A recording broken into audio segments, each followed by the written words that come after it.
हमारे जो साथी ये कहते हैं कि हम इस देश में सामाजिक न्याय लाना चाहते हैं, मेरा ये विश्वास है, मैं पहले भी उनसे बहुत बार बहस कर चुका हूं कि इस देश में जब तक सामाजिक व्यवस्था में परिवर्तन नहीं होता है तब तक सामाजिक न्याय नहीं लाया जा सकता है।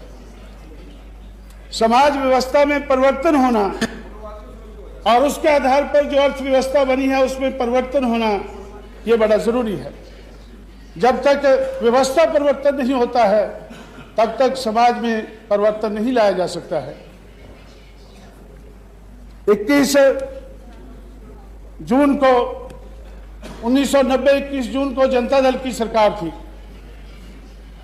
सामाजिक परिवर्तन के, सामाजिक व्यवस्था के बारे में श्री वीपी सिंह और सामाजिक न्याय के बारे में जनता दल के बहुत से लोग ये बहुत प्रचार करते थे कि हम सामाजिक न्याय वाले लोग हैं।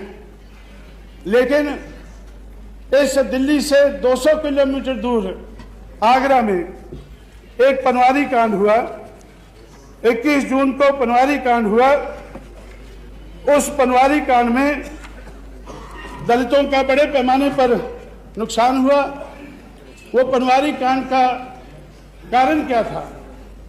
कारण था कि दलित समाज के लोग गलियों में से बाजा बजाते हुए अपनी शादी की बारात नहीं ले जा सकते, क्योंकि इस देश की समाज व्यवस्था अलाउ नहीं करती है।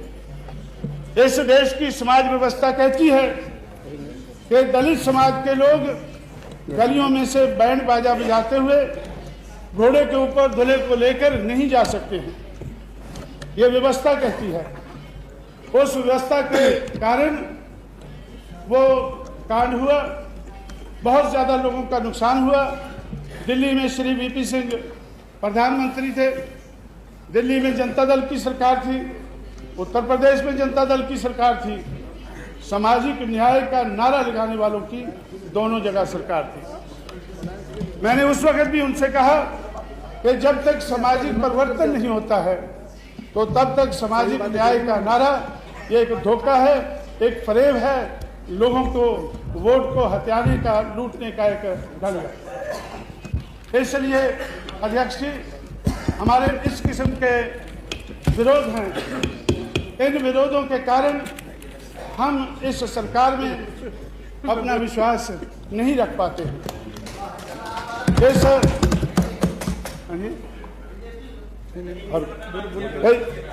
इसलिए इस सरकार का, ये सरकार इस देश के हित की सरकार नहीं होगी। ये बहुत सी बातें हमारे दूसरे साथियों ने कही हैं, उनको मैं रिपीट नहीं करना चाहता हूं, उनसे भी मैं सहमत हूं।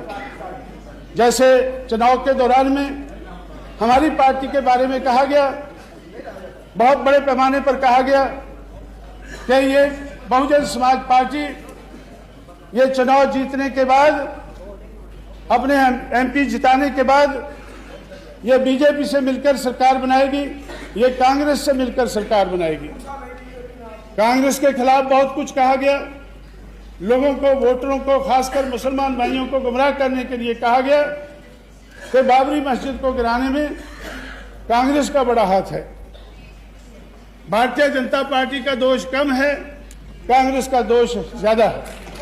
और ऐसी कांग्रेस के साथ बहुजन समाज पार्टी मिलकर सरकार बनाएगी। लेकिन हुआ क्या? उसी कांग्रेस पार्टी के साथ मिलकर इन लोगों ने सरकार बनाई है। जिस कांग्रेस पार्टी का उन्होंने डटकर विरोध किया और उत्तर प्रदेश में कांग्रेस पार्टी को कहीं का नहीं छोड़ा, तो उस कांग्रेस पार्टी के साथ मिलकर आज ये लोग सरकार बना रहे हैं। इस तरह से मैं समझता हूं। काशीराम से कंक्लूड किया जाए। हाँ जी, कंक्लूड किया जाए। 1 मिनट में करता हूं। मैं तो डिसिप्लिन में रहने वाला आदमी हूं। अगर आप चाहें तो वैसे ही बैठ जाता हूं। नहीं, 1 मिनट में अपनी बात। कागज के हिसाब से 8 मिनट टाइम, हम 15 मिनट टाइम दे चुके हैं। इसके बाद हमने आपको कहा तो श्री मिश्रा जी, जिस पार्टी के हमारे जितने एमएलए हैं वो लगभग 1 घंटा बोल के गए हैं।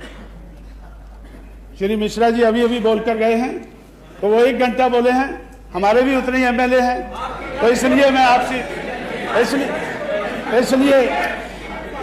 इसलिए मैं नहीं, आपका ज्यादा सदन का आप ज्यादा 5 मिनट और ले लीजिए। मैं अगर कोई बात आपको कहनी छूट समाप्त करता हूँ। एमएलए ने ऐसी सरकार को एमपी को बोलो। ऐसी सरकार में हमारा कोई विश्वास नहीं है। ये बात कहकर मैं अपनी